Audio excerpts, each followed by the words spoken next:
People really can't find this anywhere else. And when they discover it, they just get so excited. Tucked away in Owings, Maryland, you'll find Preston's Orchard, a 2-acre grove of trees loaded with bright orange fruit. And when the leaves start to fall, that's when Seth and Sophie know that it's time to harvest. Anything you can do with a peach, you can do with a persimmon. Although they look like a cross between a tomato and a small pumpkin, persimmons have a mild honey-like flavor that would surprise almost anyone if they took a bite. That's good. And they're good for you, too. They're known to be really great at preventing heart disease. So people say an apple a day keeps the doctor away, but it's definitely true that a persimmon a day will keep the doctor away. We're not against apples. We just also love persimmons. Although popular in other countries, the persimmon is relatively unknown in Maryland. So how did Seth and Sophie come to love this unusual fruit?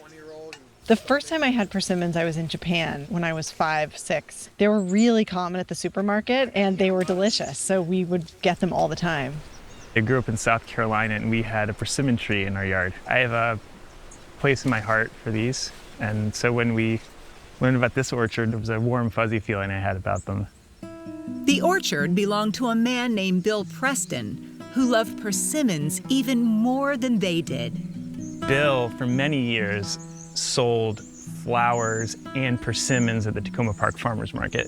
So we met him the first time there. We just sort of struck up a little, informal friendship with him, and we ended up coming out here. Like, just, can we pick some time? Bill wrote the book on persimmons, literally.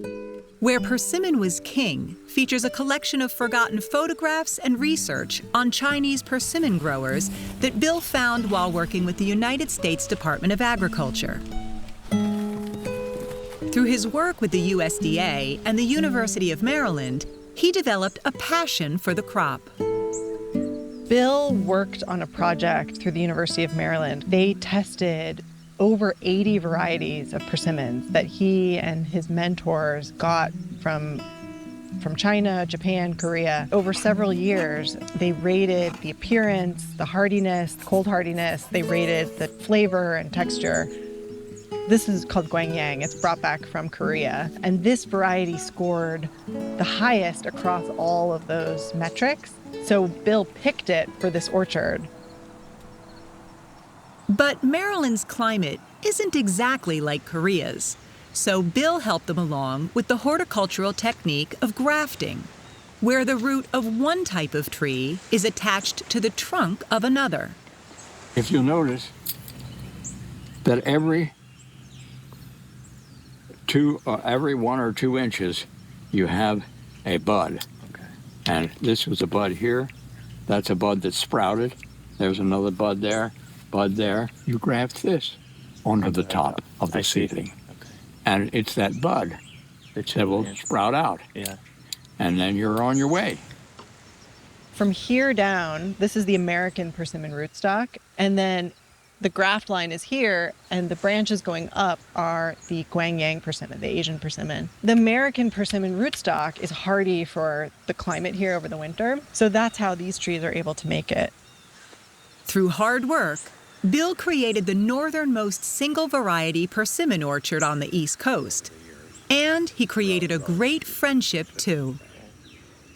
Do you think you would come to the farmer's market one day this fall, possibly? If I'm still alive. Yeah. We're talking a guy that's almost 90 years old, Sadly, Bill Preston passed away in 2019. Shortly after his 90th birthday. But his spirit lives on through the trees he planted and through Seth and Sophie. Briefly, it was owned by another couple. They owned it for about a year or 2, and then we heard it come up for sale and thought immediately, this is our chance, and decided to buy it. Yeah. And we're really happy that we did. And the 2 persimmon lovers became persimmon farmers, renaming the orchard in Bill's honor. Both of us have day jobs, and we have a 3-year-old and an 8-month-old. It's a really manageable crop for someone who doesn't want to be farming full time because they don't need a lot of work. These trees have never been sprayed.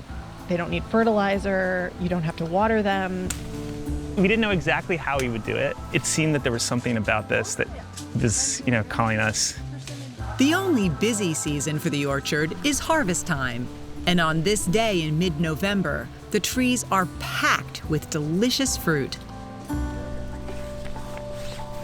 Once it's picked, Seth and Sophie load up their trailer and head into the nation's capital, where one of their distributors is waiting for the next batch of Preston's persimmons. Today we're at Number One Sons.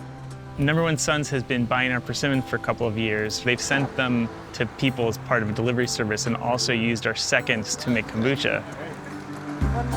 I've been brewing kombucha for this company for about 4 years. They're so weird. Once you juice them, it's like candy. It's crazy how sweet they can get.